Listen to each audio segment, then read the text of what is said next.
Chapter 7, Unit 4. Let's talk a little bit about sampling error. So if we took every single possible sample mean and we put it into a histogram, and you should see the bar shapes, you would see the graph on the left. And notice the red line that shows that it follows a normal curve. Okay? So sampling error, typically a sample won't be a perfectly accurate representation of the population. There's going to be some discrepancy, which we call error, between the statistic that we compute for a certain sample and the corresponding population parameter. Actually, notice in this case that, and in all cases, that 50% of the samples actually have means longer than the population mean, and 50% have means larger than the population mean. So standard error is just a simple way of knowing the average distance between a sample mean and the population mean. Standard error provides a method for defining and measuring sampling error. So they're related to each other. So for most studies, the population mean is actually unknown, and we use the sample mean in order to provide us information about that unknown population mean. And there's going to be some error because it's not a perfect estimate. So standard error just tells us exactly how much error on average we should expect between the sample mean and the population mean. Let's look at an example. A recent survey of students at a local college included the following question. How many minutes do you spend each day watching electronic video, online, TV, smartphone, tablet, etc.? The average response was mean equals 80 minutes, and the distribution of viewing times was normally distributed with a standard deviation of 20 minutes. Find and compare the standard error for n equals 1, n equals 4, and n equals 100. So for n equals 1, if we just put a 1 in for n into that equation and put in 20 for the standard deviation, we would get standard error equal to 20. And notice the graph on the upper left, if we plotted it, it would look exactly the same as a regular graph that we've done in the past because the standard deviation matches the standard error exactly. So let's look at another example, n equals 4. So if we put 4 into the equation for n, we end up with 10. Well, the standard error is cut in half. So what it does is it actually makes the normal curve much thinner.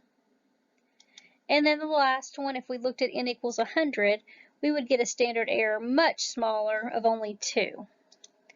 So the larger the sample size, the smaller the error, and then the sample means tend to approximate the population mean much more closely if the error is smaller, which is what we want. Let's talk about how you report standard error, like in a journal or an article. So many times it's reported with the letters SE or SEM, and you would report that instead of standard deviation. So if you're going to do a table, so here's an example where the mean of self-consciousness scores for participants who are working in front of a video camera and those who were not, who are the control subjects. So for the control subjects and for the camera people, you would report N, being the number of people in the study, and then you report the mean for each group, and then you would report the standard error for each group.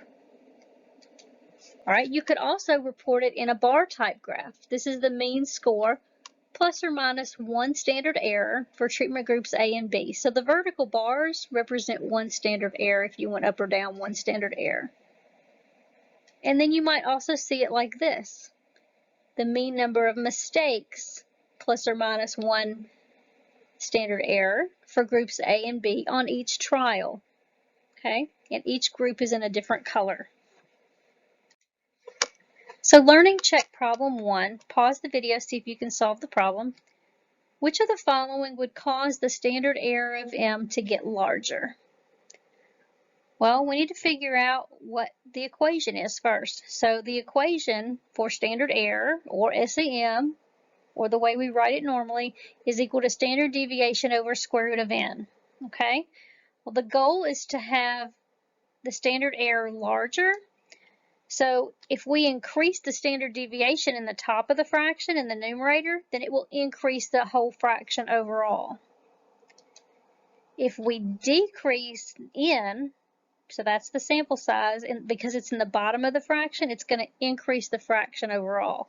So think of it this way. If you had 1 over 100, that's a much smaller number than 1 over 10.